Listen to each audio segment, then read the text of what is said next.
was that you were like pushing in front of the camera at the, the last moment? Ah, that's why. I was like, wait a minute. I just saw like a flash of like blue and red. I didn't know what it was. Onslaught says hi. And welcome to another episode of From My Mother's Basement, the show that basically celebrates being a geek. I'm Jason. And it's Gendo. No, and I'm Michael. And it's been an odd week in terms of geek news. It's, you know, there's a few things that like really strike out as, okay, we got to talk about these. And then there's just stuff that, you start questioning certain people's sanity when these articles come out. Hollywood lost his damn mind again. Well, there's that too, but there's also some really cool, unexpected geek news from the universe of all things. That's true. I mean, there was one. It's kind of funny and kind of scary at the same time. I'm going to jump straight into it if you don't mind. Go for it. We had a. Well, I think it was called 2012 DA-14, which was a half a football-sized meteor. I'm sorry, asteroid, because not a meteor if it doesn't hit the atmosphere, that they discovered last year, hence 2012. D meaning February. Why D matches to February, I have no idea, but some NASA chick explained this. But it passed close to Earth. Like, by close to Earth, we're talking 18,000 miles. There are geosynchronous satellites.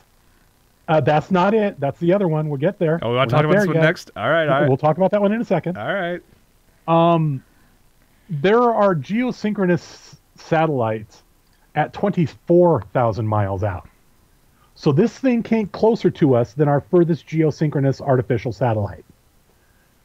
We're lucky it didn't take one of them out. Personally, I think it would have been awesome if it had. I was hoping for it to hit something, just to watch the chaos ensue. Just like a drive-by. It's like, oh, I can't hit the planet. Poof! I'll take your satellite then.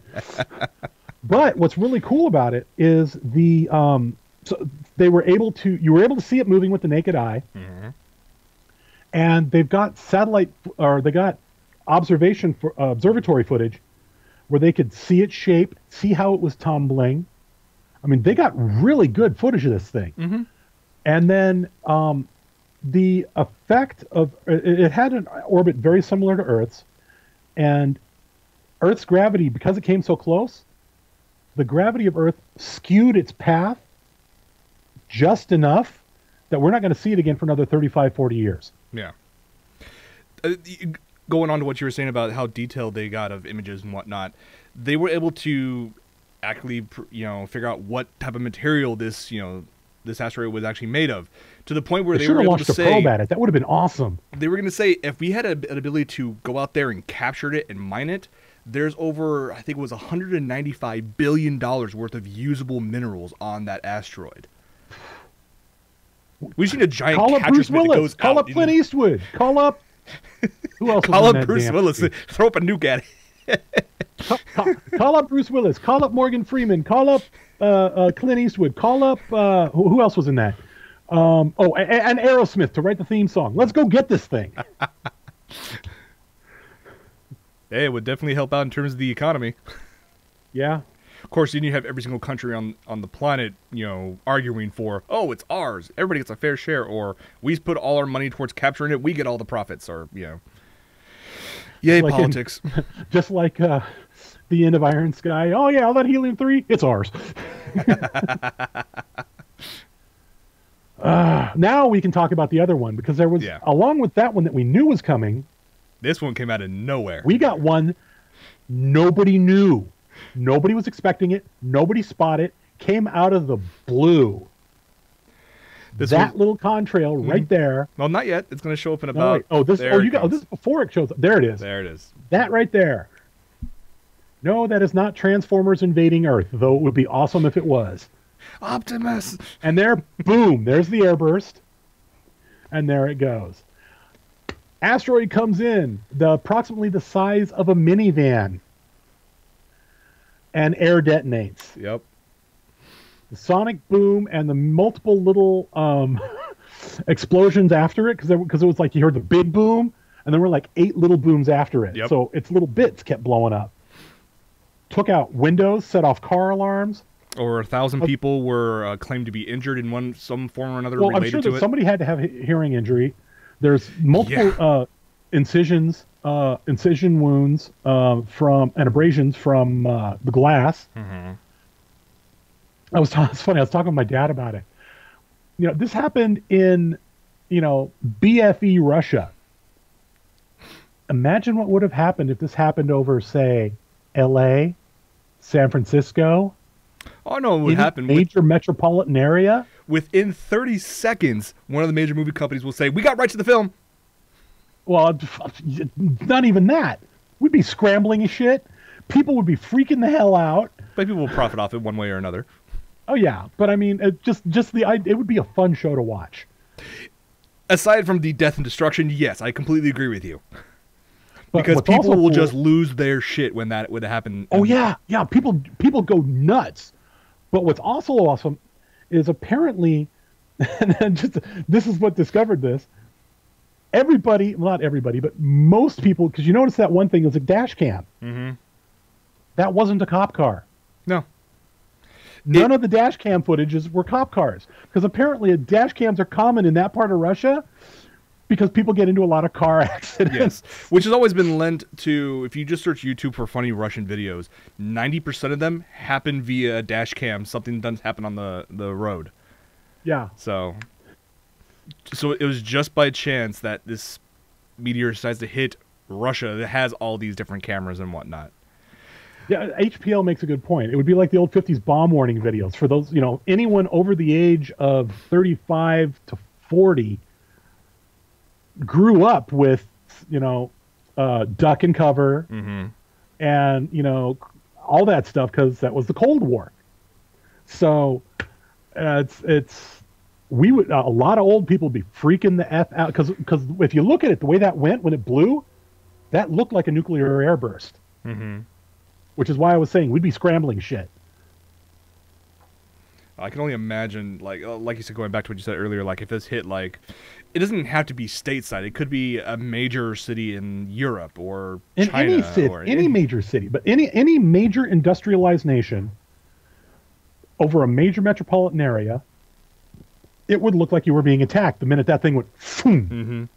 You're thinking nuclear airburst. And I keep on laughing at the fact that a lot of people jump online and start stating, okay, we have the major, asteroid that flew closer than one of our satellites just recently. You also had this meteor actually strike, land that they didn't really see. And why are we cutting funding to NASA and whatnot? Yeah, really, exactly. It's like, if this isn't a wake-up call to put more money into NASA, I'm not sure what the hell is. Yeah, but no, it didn't actually make landfall. I mean, it made landfall it hit a lake. The parts landed in a lake. Mm-hmm. So there's no actual people hit, but right. Duck and cover, Blanca, use your lightning. Nice. Yeah, Joanne does have a point. They wouldn't hire new people with more funding. They would just they've got projects that need funding now. Yeah. It's not a case of they need more people. It's a case of the funding, the projects they have that are important projects aren't doing anything. Sure. And yes, HPL, that's exactly what I was talking about. When that stone, he's talking about a thought occurs, a surprise flash could trigger a jittery nuclear response. Exactly. That's why the minute this thing got picked up, like I was saying, over any major metropolitan area, that looked like an airburst. Mm-hmm. I'm now waiting for some group of people somewhere in the world is going to try to make like a copycat video of this and try to freak out a bunch of people because Fox News, CNN, MSNBC, they'll all jump on it in a heartbeat and then they'll later on realize that it was a hoax. Maybe what I'm waiting for and what I should have done is I should have listened to Coast to Coast that night. Yeah, I would love to hear what Coast to Coast had to say about it. All right, well, I'm still wondering if there's going to be more meteors coming our way because of this we haven't seen, but time will tell. Well, the thing is, they were saying that they've tracked pretty much, they're fairly confident that they've got 80 to 90% of the significant ones tracked. By significant, anything large enough to cause massive damage. Mm-hmm. I mean, if the one in Russia, if it had actually not blown up in the air, and if it had just hit land, yes, it would have caused damage, but it wouldn't have been what they refer to as an extinction level event. The one that passed within 18,000 miles would have been an extinction level event. True. All right. Shall we move on to something less doom gloom yes, awesome? doom gloom.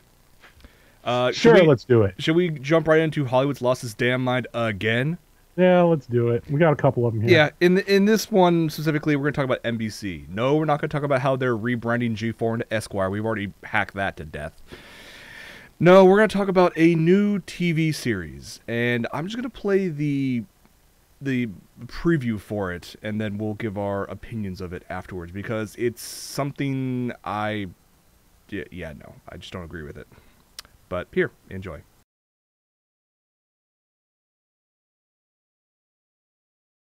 Was that... Holy shit. Holy shit. If that's who I think it is? The NBC is going to create a new TV series based on Hannibal Lecter, the movies and the character and whatnot. Obviously, NBC did not have enough money to try to get Hannibal Lecter, or just Hannibal Lecter, if that's who I think it is, don't get me wrong, I love Anthony Hopkins. Yeah. But if that's who I think it was, they don't need him. Well, the person they did sign on to play Hannibal Lecter is Mads Mikkelsen. You might better know him as Le Chiffre from I was right. Casino Yes! Royale. Oh, dude. I will say this. Le Chiffre. Nice. He would be an excellent Hannibal, Mhm. but given the way Hollywood has been trying to create TV series using other franchises, obviously, there's Elementary on CBS, their version of Sherlock. Yeah, exactly. I actually watched part of one of those. Oh my god. No. I'm hoping this won't Zero go the same cool way. fail. The director of this upcoming series is Brian Fuller. His former attempt at bringing something to the small screen was Mockingbird Lane, which, if memory serves, was shot down pretty damn quick after its premiere. It didn't even make... Mockingbird Lane didn't even make it past the pilot. So now they gave him all this money sad, to do. They actually had some good people Hannibal on that show. So it's like, oh, jeez. But okay, so we've got Lawrence Fishburne in there. So what would you say if I told you that Hannibal Lecter was not Anthony Hopkins? If I see any Matrix quotes in this thing, I'm sensing a whole new stream of meme.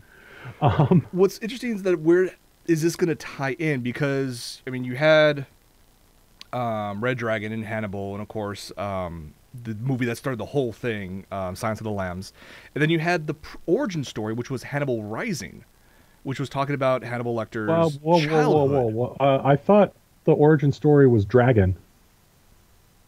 No, it was Hannibal Rising.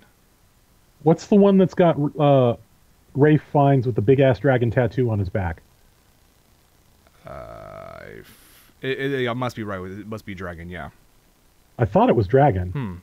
No, I could be wrong. Again, I'm always wrong. So. Well, Hannibal Rising, I'm not familiar with that one, so I can't say for sure. But I thought Dragon was the origin of Hannibal, or it was covered in there as part of it.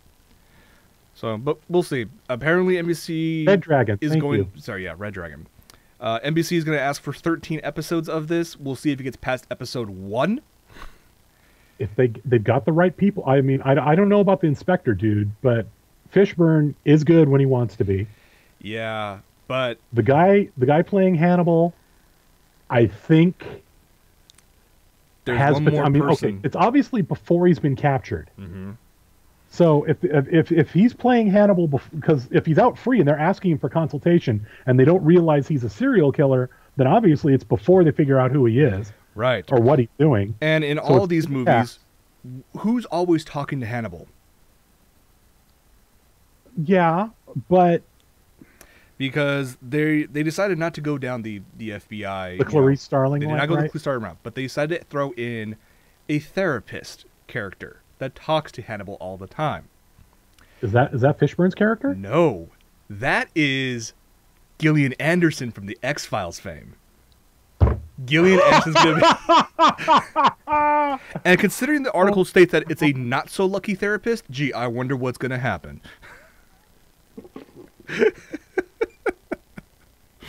So Nice. you have Matrix, Casino Royale, X-Files.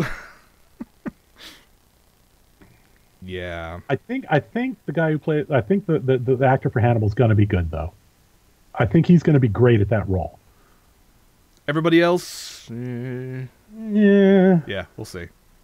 It doesn't start until April 4th, so they have time for rewrites eventually, if they need to. If they get, if they get the right writer, it could be pretty awesome. Should we move on to another Fast and franchise, Furious a franchise that will Minus? never die? Sure, why not? Do it. I want to jump into this we'll speed through it real quick. The franchise that won't die, among others, is the Fast and Furious franchise. I thought they were done with 4. No, they are already talking about filming. Well, they are in the midst of filming 7. I would not be surprised if it was going to be talk of 8, 9, 10, 11, whatever. They're going to keep on going on and on and on.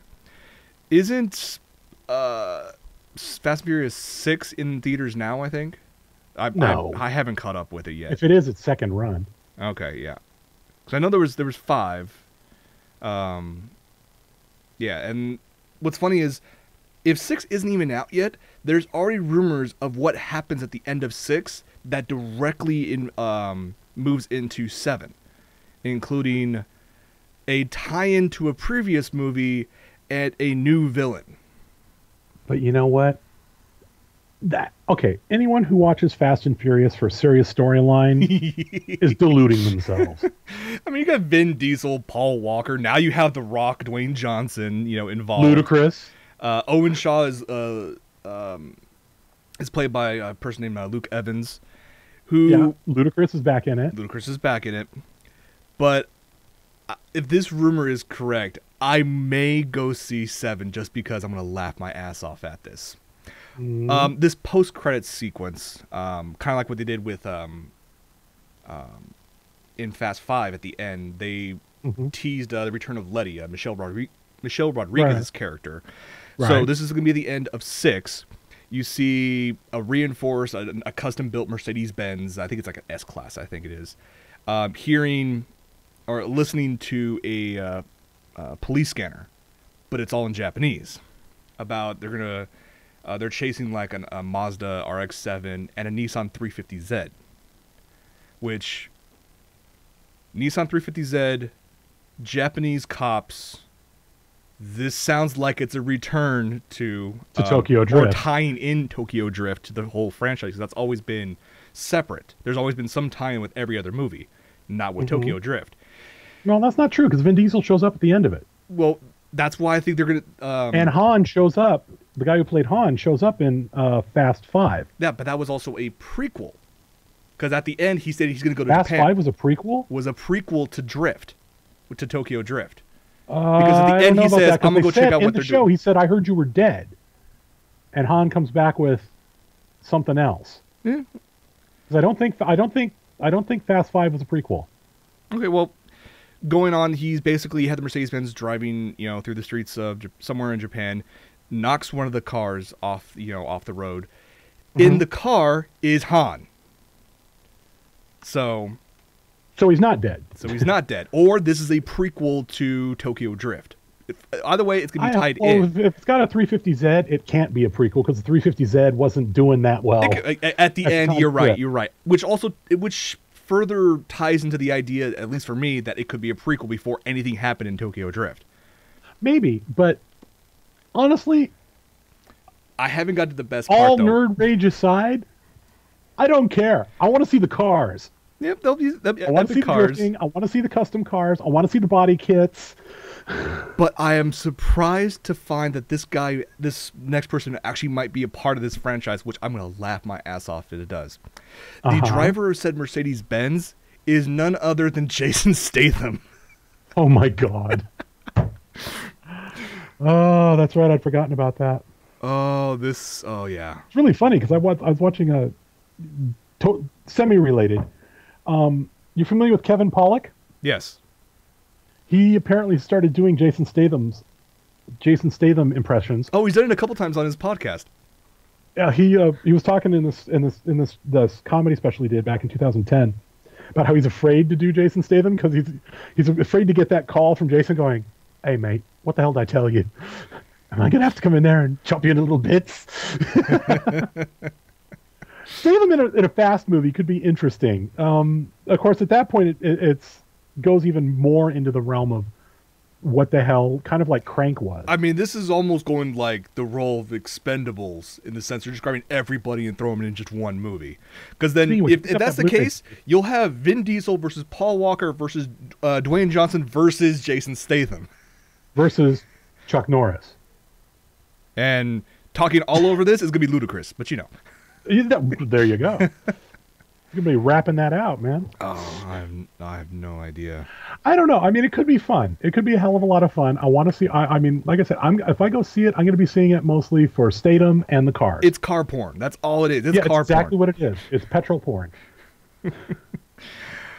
All right. What should we jump on to next?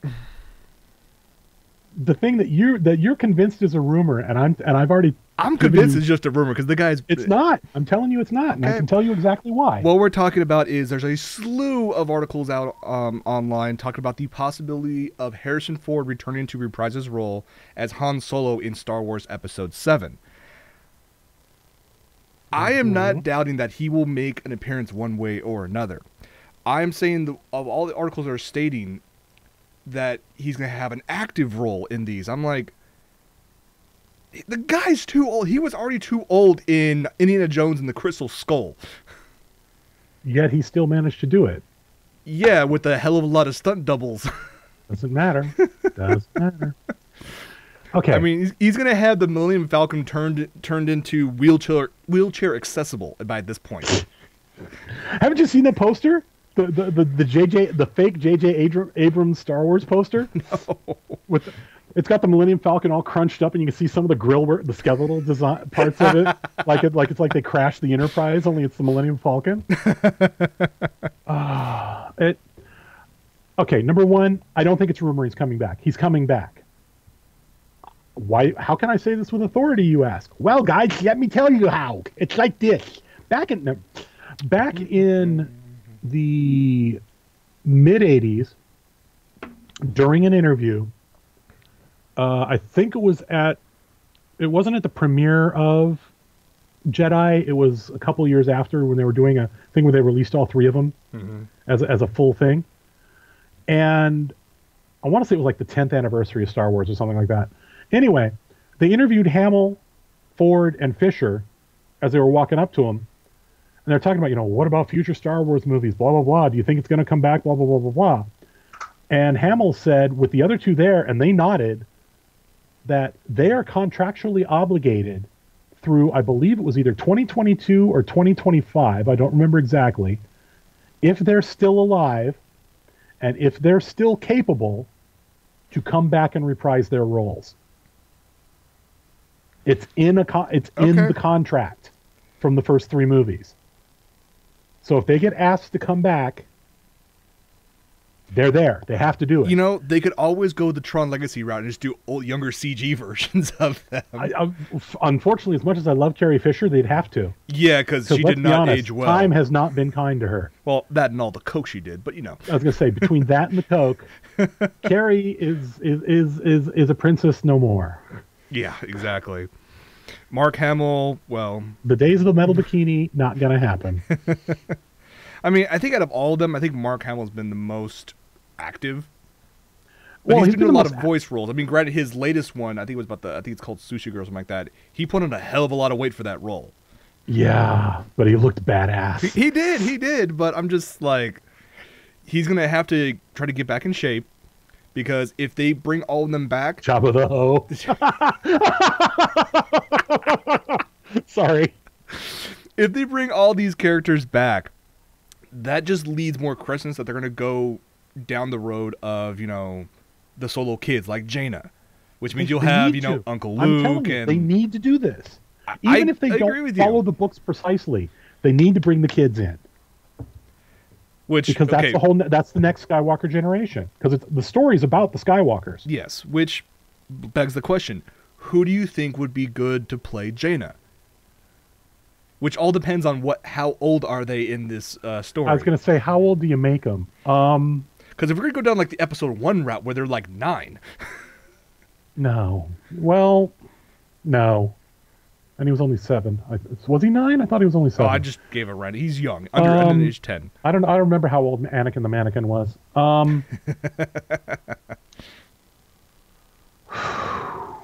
Depending on the age they go for, I could see, and I know I'm going to get shouted at for this, Anne Hathaway. You know, I do have the end call button on the Skype right now. I honestly think she could pull off Jaina. Okay. As long as she doesn't sing. The girl can sing. Yes. And if you want to go a little younger, Dakota Fanning. Yeah, I could see that. But I still find it, you know, funny as a side note that not only have they announced obviously 7, 8, 9, but they're also working on standalone films, one being possibly starring just, you know, a prequel about Han Solo growing up. The other one most likely is going to be about, you know, Yoda's backstory. Which would be awesome. I'm still waiting for the goddamn announcement. I want Chewie to have his own movie.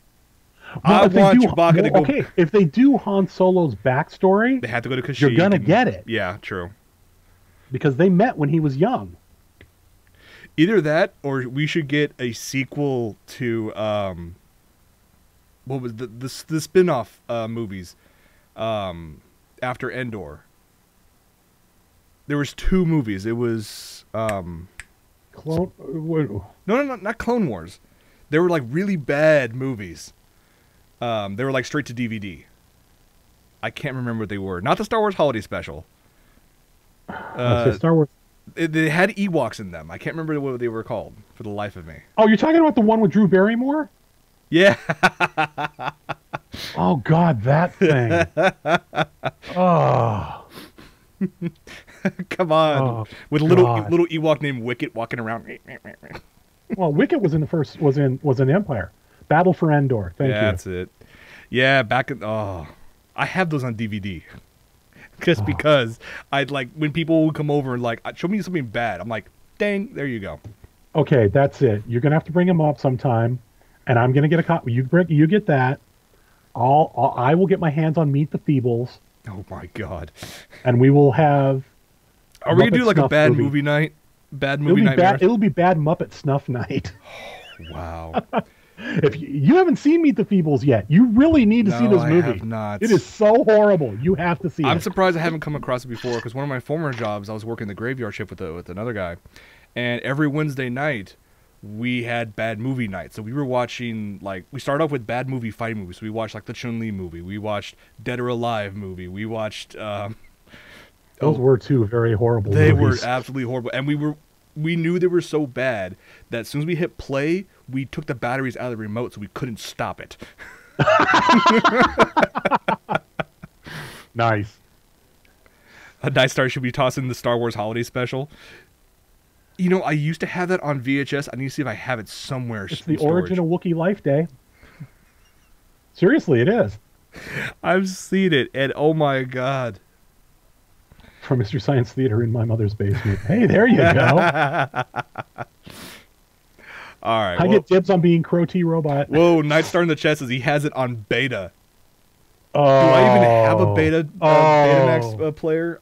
I could probably acquire one. I think Nightstar just won. I think he just won the battle, guys.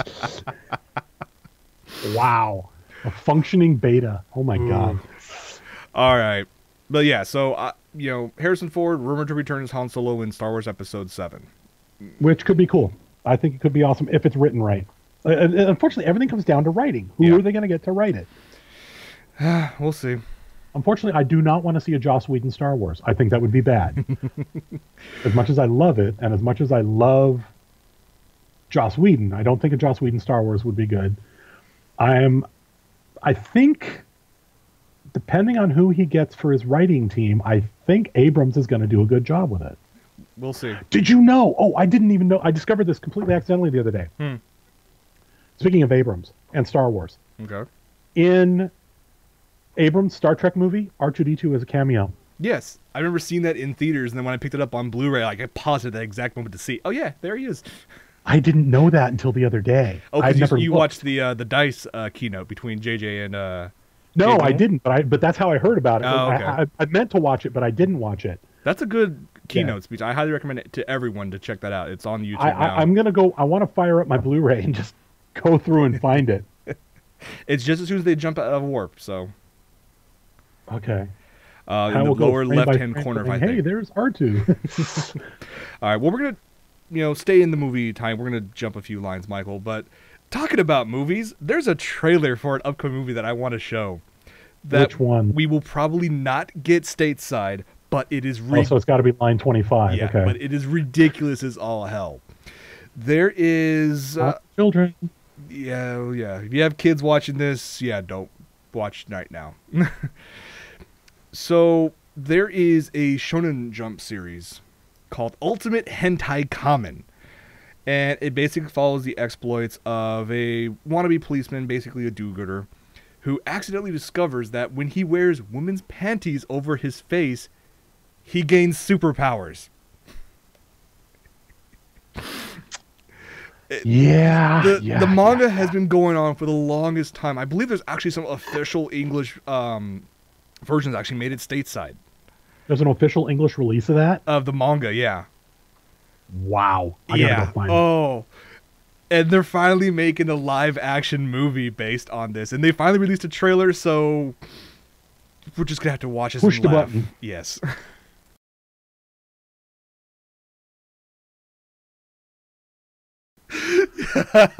Wow.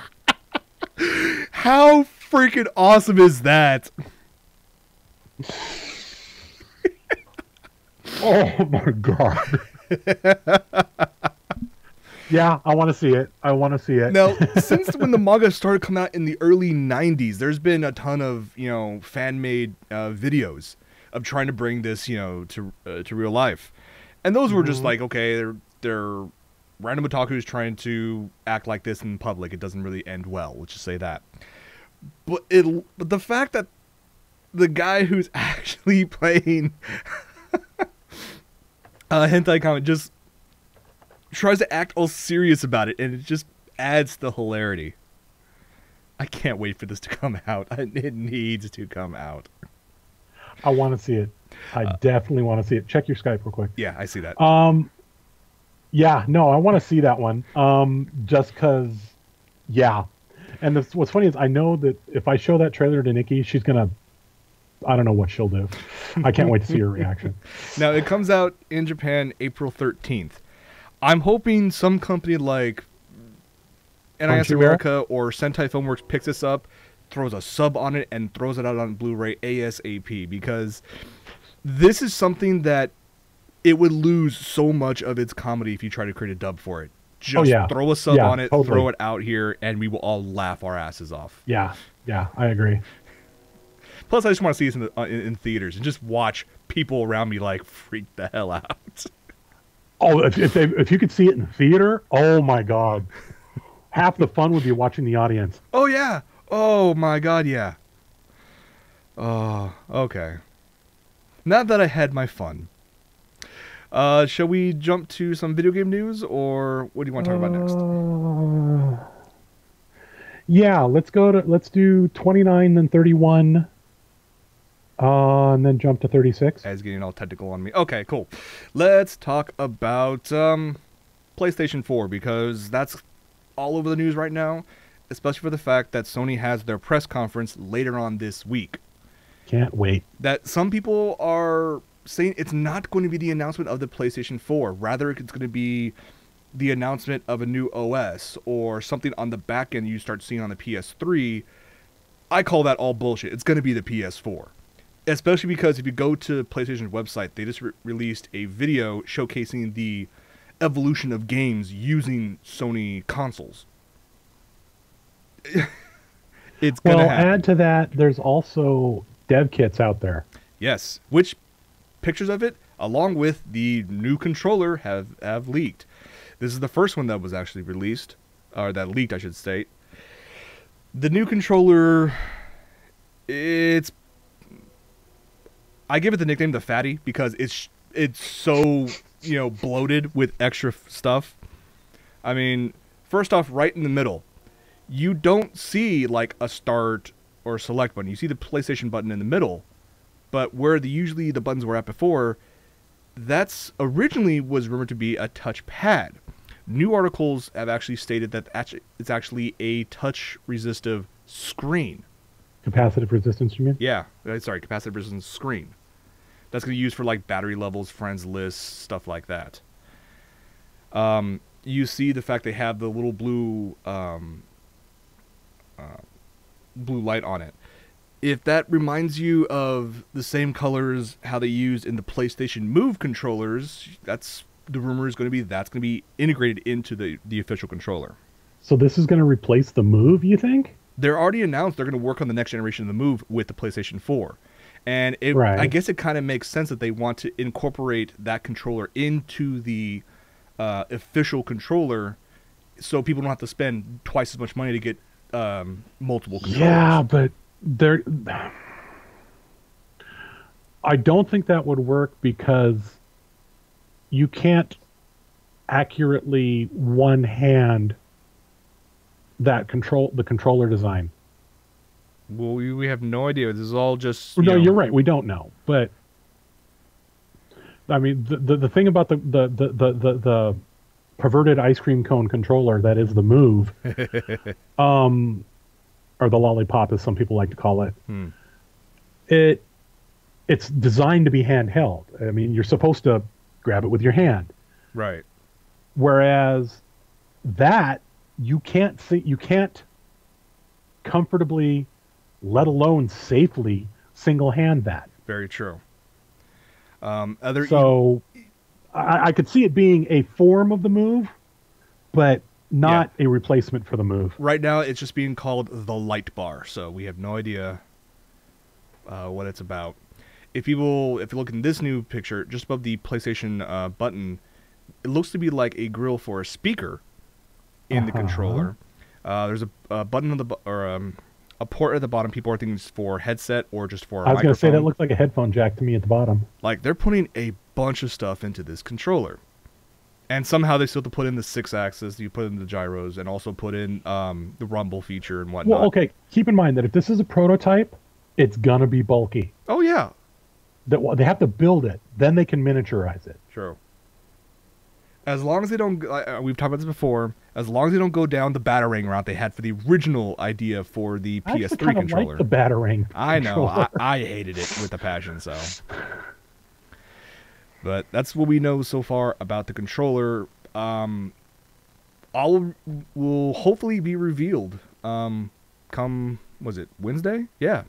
Yeah, Wednesday, that's what I'm hoping for. On the 20th. So hopefully I'll get a bunch of information for Anna Break that night. The other recent rumor about the PS4, I guess real quick, was about the issues about older games, like PS3 games, PS2 games. Early in 2012, Sony actually acquired a company called Gaikai, G-A-I-K-A-I. And they had a really cool feature where they would post ads online for a game. But instead of just like a video or, just a bunch of pictures, they actually use a service similar to what you get for OnLive. They would host a demo on their own servers, and then through the cloud, you'd be able to play a demo of it through the ad. And the Wall Street Journal is basically... you called that Guy King in the notes. Gaikai? Did Guy King? I was like, what the hell does Guy King... I've seen the promo for Guy King. Guy King has nothing to do with no, this. Gaikai, sorry. My giant CG robot that they've done nothing with. Yeah, my apologies on that. But the thing is, Sony is rumored by the Wall Street Journal to use this streaming technology to be able to play PS3 games on your PS4 via streaming. Oh, God, I hope not. Which kind of starts leading more to the fact of, are they going to start trying to block used games? And then, again, we could be looking too much into this, but it's like... Yeah, really? I mean, we can speculate our butts off, but... I don't know. The fact that they spent almost $400 million acquiring this company, and then remember that they're going to use that technology to stream PS3 games, why don't you just let people who actually have the disc with all the data on it just put it into the system? I don't know. We'll see. Yeah. But that's all the rumors we have. We'll find out on the 20th, this upcoming Wednesday, for the announcement. But other than that, that's all we have for the Orbis, which is the nickname for the PS4, or code name, I should say. Calling it the Orbis? Yeah, the code name for PS4 is Orbis. Orbis. Fascinating. That's what first popped to mind, was some Scandinavian woman going. Okay, what did you want to jump to? 31. Yes. Okay. This has been in the works for years. I've been waiting for Bungie to come out and make some sort of announcement about their next goddamn game. And they finally have, in a big way. It's called Destiny.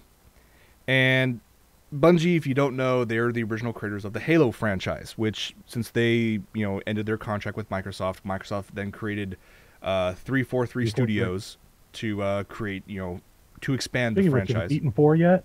I have not beaten 4 yet. I was just playing it before we started broadcasting, so I'm about halfway through it.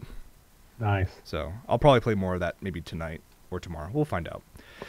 But this new project, Destiny, it is pretty epic in scale. And if they keep on going down the path that they're saying they're going to, this is going to be a 10-year process, or 10-year time period for a bunch of games related to the Destiny franchise. And given the recently revealed details between Bungie and Activision, we know it's going to be on the PS3 and the 360. I'm kind of pissed there was no mention of a PC port, so I'm like, ugh. But if Activision's involved, I wonder if it'll tie into Titan. Oh, Project Titan? Anyway, sorry, go on. We'll show a video that, let the Bungie devs actually explain. It's about 4 minutes long. But before we get to that, the main thing that Bungie developers have been clamoring to say that this is not an MMO. They're calling it, what was it? A shared online shooter. It's a bloody MMO that you shoot people. Well, it's an MMO FPS. Yes. It's not an MMO RPG. So, I mean, this is... And they're hardly the first to do that. PlanetSide did that. PlanetSide, they also have a sequel for that. There's also people who claiming this is very similar to, like, DayZ. So, but you know what? We can keep on talking about this. Yeah, let's just push the button, because and turn it up in my headset. They can explain it a lot better than I can.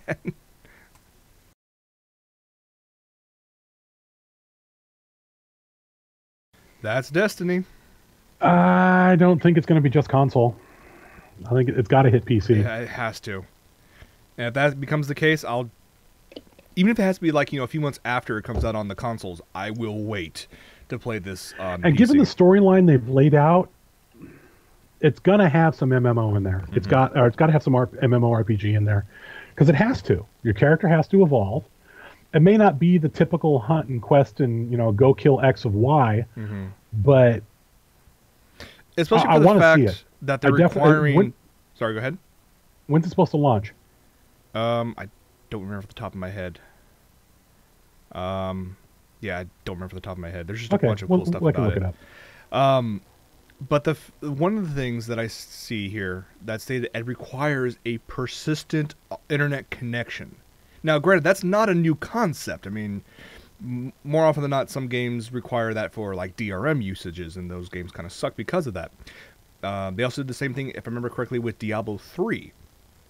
Bungie's trying to say that the reason why you need this is because the world is always changing, and it's a way to make sure when you jump back in game that whatever server you're attached to is the latest version that happened from that day. Congratulations, we are now a background process. You cannot turn off your computer. Yeah. Also, you also got to put it in consideration. that if you have a game that's always changing regardless if you're playing the game or not, and it needs to have an always on connection, how much space is this going to take up on your system?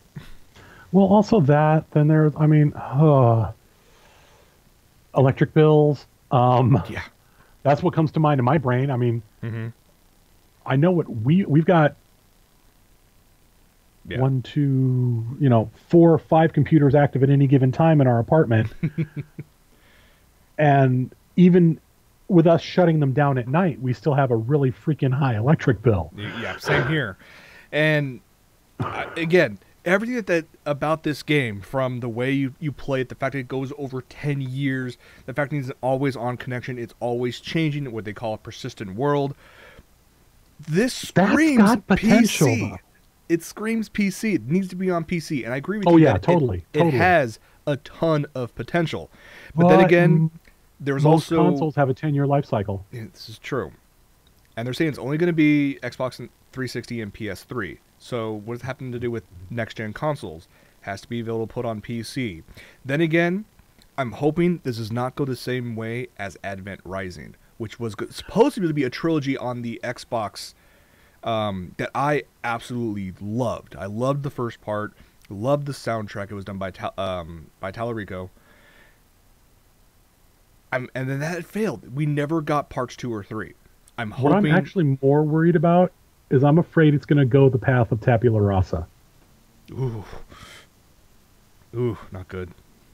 It had Tabula Rasa had some great potential. It did, and then failed miserably. And it failed miserably. That's what I don't want, is I don't want another Tabula Rasa. You know what all this means to me? You and I need to get press passes for E3 to find out for ourselves. Hells yeah. Yes. Let's do that. To wrap things up real quick, because we're going to finish this up fairly fast.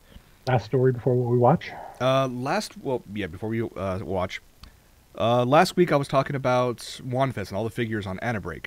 At the same time, stateside was a similar event called Toy Fair 2013. And McFarlane Toys, they showcased some upcoming figures that I want. I know you want, and Nikki wants. We will have these the day they come out. McFarlane announced they are creating a new figure lineup based on Raving Rabbids. Yes! They're going to be in 4 and 8-inch varieties that, already come with a number of different, clothing options and whatnot. But one of the best parts is that they're also including a mix and match series. So you can create your own rabbit. Mr. Rabbit Head. How cool is this? I cannot wait. Epic. Mix and match, and it could be fun. Oh, yeah, totally. We're going to be all over that. And that geisha rabbit will be in my possession the day it comes out. I was going to say. I want that geisha rabbit. Oh, man. I'm happy. I saw that, and Nikki and I both were like, oh my God, must have. Yes. So, yeah, totally want the rabbits. Can't wait. And I always wrap things up with, Michael, what have you been watching? Okay, well, we started a series that Nikki and I got back from our interesting first part sucks, second part awesome trip. And came home and decided, we've been meaning to watch this series for a long time. Let's just actually break down and do it. I'd only seen 1 episode of this before. And what series is this? Well, I'll give you a hint.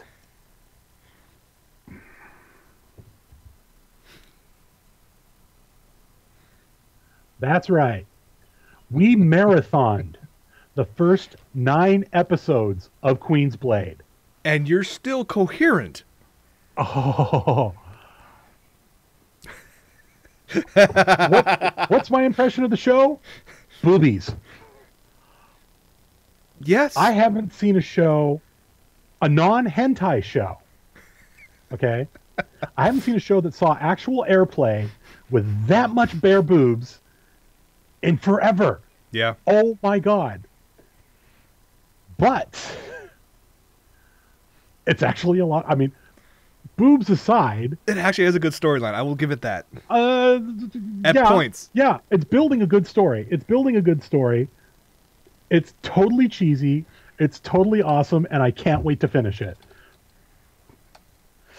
They've introduced all but 3 characters. I mean, yeah, okay. I love me some. Oh, what I'm really afraid of though is that they're going to go the Titana Tatas route. You know, that's the nice way of saying it. I actually have another phrase for it, but Josh is here. Where's Josh? But OtakuLife 12, I'm sure it's him, but yeah. Um, the it's a great show. I mean, I've been enjoying the heck out of it. I can now see why people that have espoused it to me have espoused it. And then there are others that I'm like, you're only watching it for the boobs. Yeah, true. But, you know, I made that joke about the, you know, the whole, you know, boobies for everybody. Because there are. You got your big boobs, you got your small boobs, you got your little boobs, you got your little flap, you got your model boobies. You got the Gothwally maid with the sides and her figures boobies. for all of them. Oh my God. And some of them are like, I've seen as big as like 1/3 scale. When I was in Japan. Oh my God. But the fight scenes are really cool. The elf with the snake kind of creeps me out. Yeah, I agree with you on that. So far, I'd have to say my favorite character is Risty. Okay. I like Risty. And I kind of... I like the concept of... what's her name? Ariel, the Infernal Tempter. The maid chick with the scythe. Mm-hmm. I kind of like her. And I thought I really got a giggle. But my favorite character though is the warrior priestess. Yeah. Now she's awesome. Now I will say this: I've only seen like the first, I want to say 12 episodes, and that was because at the time when it first came out, my roommates, one of them, she watched that series religiously. And of course, me being in the same room, the same apartment, I was like, yeah, sure, I'll sit and watch. And I'm trying to hold back the jokes, but I'm like, okay, fine. It does have a decent story. The action scenes are good. I agree with you. But man, those character designs, yeah. Yeah. I mean, I thought the Bubba Boing in Golden Boy was a lot. No, oh my God. Yeah. Golden Boy's got nothing on this show. True. Have you been watching anything else other than this, or? Let's see. I've actually Blast of the Tempest. Blast of the Tempest. I got you on that. That's right. I'm actually liking that series. I'm though that they threw the twist in. I'm not fully caught up yet. Okay. But they threw the twist in with the barrel and the bones. Yes. Okay. I think I know whose bones those are. You'll have to watch and see. I'm not going to give anything away. Have to. I'm not going to give anything away. Wow. I'm actually really getting into this show. I'm glad you're enjoying it. I'm really liking it. I haven't gone back and watched the other one yet. Problem Children from Another Planet. I want to go back and watch more of that, but that one's pretty fun too. But I've only seen the first couple episodes that I watched with you. As for me, I haven't watched too much anime lately. I mean, I've been rewatching the K on Blu-rays because I enjoy that series. But most of my time this past week has been either with Halo 4, which, thanks to Michael, I picked up, which I'm actually really enjoying. And then yesterday I picked up Skyfall on Blu-ray because I absolutely love the movie. Right. But when I get the Blu-ray, I instantly went to the special features because when it comes to Blu-rays, that's what I want. I want a crap ton of special features. This has almost jack shit when it comes to that. Really? You have 2 commentaries, one by the director, Sam, I can't remember his last name for the life of me. I can't remember, it's in there. Sam Mendes, I think it is. He actually gives a good commentary idea, backstory about different props and different sets and what they were working on. Not like Arnold Schwarzenegger's "This is the scene where I was walking around taking the helmet off." Oh no! And this guy comes in. The other one, which I watched for 5 minutes and then turned it off, was with the production designer and the 2 producers, including Barbara Broccoli. And I was thinking, you would think that, okay, you have the producers and the set designer or production designer. You would think they would have some interesting things to say. oh, this person's really cool. Yeah, we were really lucky and fortunate to have them casted. Oh, this scene, yeah, it's a really cool scene. Oh, the set design was cool. And that was it. Really? I was like, oh, this is lame? yeah. And the rest of it is like a bunch of mini behind the scenes stuff. Some things were kind of cool. They talked mostly a lot about the locations. Mm-hmm. But they didn't really get into like the meat of the stuff, like how they create this set, how they do any visual effects, why did they go down this story path. They didn't do any of that. Oh, man. I was like, you have one of the most famous and popular franchises of all time. It's its 50th anniversary. Yes, you have a huge... And you did what you did to a very beloved character. I'm not going to talk about that. Yeah. Man. But you go through all of this, and I was expecting like a decent amount of bonus footage. I mean, yes, I'm glad I bought it. I bought it for $20. It's a great, great transfer to Blu-ray. It looks fantastic. Is it full 1080? It's full 1080. Nice. But damn it, I was hoping for some bonus features, so maybe for the 100th anniversary we'll get that. Well, there's a 22 or 23 disc set of... I actually want to get that. I know I already have some of those discs, but I don't care. I want that box set. But it was really... I will say this. If anything, the best special feature is Sam Mendes, the director, his commentary. Because when he starts talking about Javier Bardem, who played Silva, the villain, how he explains how involved this guy is and how he changed a bunch of significant roles with his involvement for the better, I would say, is really cool. So I would highly recommend picking it up just for that. All right, everybody. Well, that's going to be it for this episode of From My Mother's Basement. Hope you guys enjoyed it. Thank you very much for joining us. If you're watching this on YouTube, over the next couple of days, hit subscribe. Help us out. It'd be definitely appreciated. And that's about it. Stay tuned for a post show. And and I unfortunately I can't stay long for the post show. Yeah, I know. We'll make it quick. So, all right. Okay. For From Mother's Basement, I'm Jason. And I am Michael. And we will see you guys next week. All right, everybody. Take it easy.